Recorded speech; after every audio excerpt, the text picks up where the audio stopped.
তুমি কান্না করো না বোন, কান্না করো না। দিদিভাই তুমি আমাকে ফোন করেছিলে? হ্যাঁ দাদা, আমি ফোন করেছিলাম। কি হয়েছে দিদিভাই? আমার স্বামীর দুটো কিডনি খারাপ হয়ে গেছে। তোমার স্বামীর দুটো কিডনি খারাপ?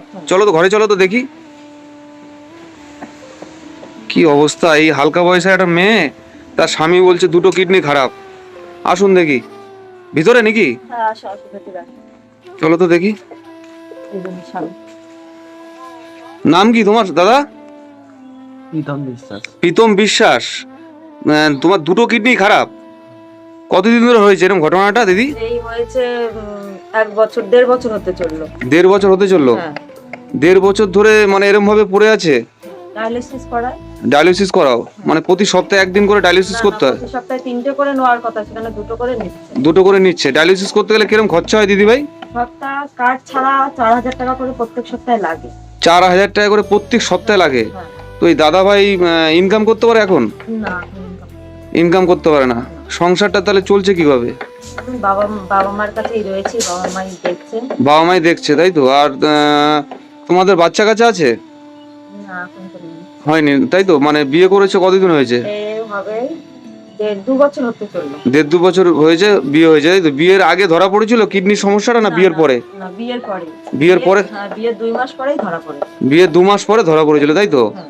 ও, আর তোমার বাবা মা নেই? হ্যাঁ, আছে। বাবা মা কি করে? বাবা ঘুগনি বিক্রি করে বাবা ঘুগনি বিক্রি করে? আর জাল দিয়ে মাছ ধরে লোকের পুকুরে। ও, লোকের পুকুরে মাছ ধরে তাই তো? তাহলে এই চিকিৎসা করতে গেলে তোমার তো অনেক টাকার প্রয়োজন তো দিদি ভাই? হ্যাঁ, হ্যাঁ, কত টাকা ডাক্তার বলেছে, কত টাকা অপারেশনে লাগবে? 20 লাখ টাকা লাগে। 20 লক্ষ টাকা লাগবে। তো দেখো বন্ধুরা কি অবস্থা। একজন ছেলে মানে বাবা মার একমাত্র সন্তান, তা সে আজকে বিছানায় পড়ে আছে। আজ থেকে প্রায় 1.5 বছর ধরে বিছানায় শয্যাশীতভাবে পড়ে আছে এবং তার বাবা ঘুগনি বিক্রি করে এবং মাছ ফাছ ধরার কাজ করে। তো একদম মধ্যবিত্ত থেকেও খারাপ অবস্থা, মানে খুবই খারাপ পজিশনের মধ্যে রয়েছে। 1.5 বছর ধরে ডায়ালিসিস করতে হচ্ছে প্রতি সপ্তাহে। 2 টাকা ইনকাম নেই। সংসারটা কোনো রকমভাবে মানে এই মেয়েটার বাপের বাড়িতে থেকে কোনো রকমভাবে ডাল ভাত খেয়ে সংসারটা চলছে। তার মধ্যে দিয়ে চিকিৎসাটা কিভাবে করে তোমরাই বলো? যার প্রতি সপ্তাহে 4 থেকে 5 হাজার টাকা ডায়ালিসিসে খরচা হয়, সে চিকিৎসাটা কিভাবে করবে এবং সে সংসারটাকে কিভাবে চালাবে?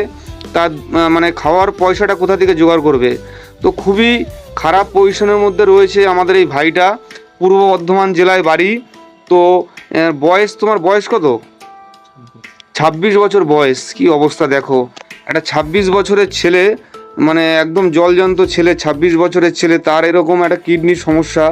তো মানে কতটা অসুবিধা, কতটা খারাপ লাগছে আমার। তো মানে গায়ের লোম দাঁড়িয়ে গেছে মানে এই কথাটা শুনে, যে একটা 26 বছরের ছেলের এইভাবে বিছানায় পড়ে আছে, অথচ টাকার জন্য সে চিকিৎসা করতে পারছে না। দেখো আমাদের ভারতবর্ষে, আমাদের এই দেশে না, মন্দির মসজিদের জন্য কোটি কোটি টাকা উঠে যাচ্ছে। মন্দির করার জন্য, মসজিদ করার জন্য কোটি কোটি টাকা উঠে যাচ্ছে। কিন্তু একটা যা ছেলের চিকিৎসার জন্য আমরা কি পারি না সকল মানুষে মিলে একটু একটু করে সাহায্য করে এই ছেলেটাকে চিকিৎসার মতন ব্যবস্থা করে দিতে? দেখো বিন্দু বিন্দু করেই কিন্তু সিন্ধু তৈরি হয়। তো তোমাদের কাছে, সকলের কাছে আমার একটাই আবদার, এবং এই যে বোনটাকে দেখতে পাচ্ছ, এই বোনটা অনেক, আমি এইসব ব্যাপারে, এই হেল্পের ব্যাপারে ভিডিও করতে যে অনেক জায়গায় গিয়ে দেখেছি যে অনেক মহিলা আছে, যখন দেখেছে যে তার স্বামীর শরীর খারাপ, স্বামী অসুস্থ হয়ে গেছে, তখন সেই স্বামীকে ছেড়ে, অনেক মহিলা আছে যারা ছেড়ে চলে গেছে। কিন্তু এই বোনটা দেখো একভাবে এই আজকে স্বামীর পাশে একভাবে সে দাঁড়িয়ে আছে এবং স্বামীর জন্য সে চেষ্টা করছে যে স্বামীকে কিভাবে সুস্থ করা যায়। তুমি কান্না করো না বোন, কান্না করো না, ঠিক আছে? পশ্চিমবাংলার মানুষ আছে তোমার স্বামীকে সুস্থ করবে এবং তোমার স্বামীর চিকিৎসার জন্য সকল ধরনের মানুষ তোমাকে হেল্প করবে। আর অ্যাকচুয়ালি দেখো বন্ধুরা, ভিডিও অনেক দিন ধরে করি না। ভিডিওটা করা অ্যাকচুয়ালি কদিন ধরে বন্ধ রেখেছি। হয়তো আমার প্রোফাইলে রিচটা একটু ডাউন আছে, হয়তো তোমাদের সকলের কাছে ভিডিওটা নাও পৌঁছাতে পারে। কিন্তু যাদের কাছে ভিডিওটা পৌঁছাবে, প্লিজ তোমরা যাদের কাছে পৌঁছাবে তারা একটু ভিডিওটাকে শেয়ার করে দিও, যাতে সেই মানুষগুলোর কাছে পৌঁছায় যারা একটু সাহায্য করে। এবং তোমার একটা ভিডিওতে একটা শেয়ারে হয়তো ভাইটা জীবনটা ফিরে যেতে পারে। তাই বলি প্লিজ সকলে মিলে একটু এগিয়ে আসুন।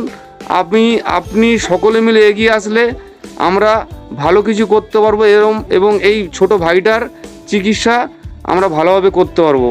এবং দেখুন বয়সটা সেরকম বেশি না, 26 থেকে 27 বছরের ছেলে, সে যদি ঘরে এরমভাবে পড়ে থাকে, সে তার জীবনে চিন্তাভাবনা নিয়েছে তার বউকে ভালোভাবে রাখবে, তার বাবা মার পাশে দাঁড়াবে। আজকে সেই ছেলেটা যে একা ইনকাম করে, সেই ছেলেটা আজকে বিছানায় পড়ে আছে।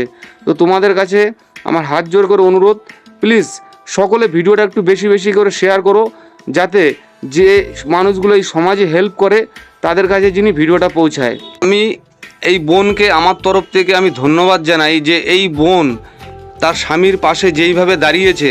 তো আমাদের সকল মা বোন এবং দিদি থেকে মাসি থেকে সকলের উচিত এই বোনটার একটু পাশে দাঁড়ানো, যাতে এই বোনের স্বামী তাড়াতাড়ি সুস্থ হয় এবং এর স্মৃতির সিঁদুর জানে ভালোভাবে থাকে। এবং বোন, তুমি কিছু বলতে চাও? আমি বলতে চাই যে সবাই মিলে একটু পাশে থেকে আমার স্বামীকে সবাই একটু সাহায্য করে ওকে একটু বাঁচাও সবাই মিলে, এটাই বলতে চাই। অবশ্যই অবশ্যই সবাই সাহায্য করবে। তো বন্ধুরা, সকলে মিলে একটু সাহায্য করো। এবং আমি আবারও আসবো এই ভাইয়ের কাছে, ঠিক আছে? আবারও আসবো, যা আমি যতটুকু চেষ্টা করার ততটুকু চেষ্টা করব ভাইয়ের পাশে থাকার জন্য, যাতে ভাই খুব তাড়াতাড়ি সুস্থ হতে পারে। ঠিক আছে, ভালো থাকবে এবং আমি আগামী দিন আবার আসবো। হ্যাঁ।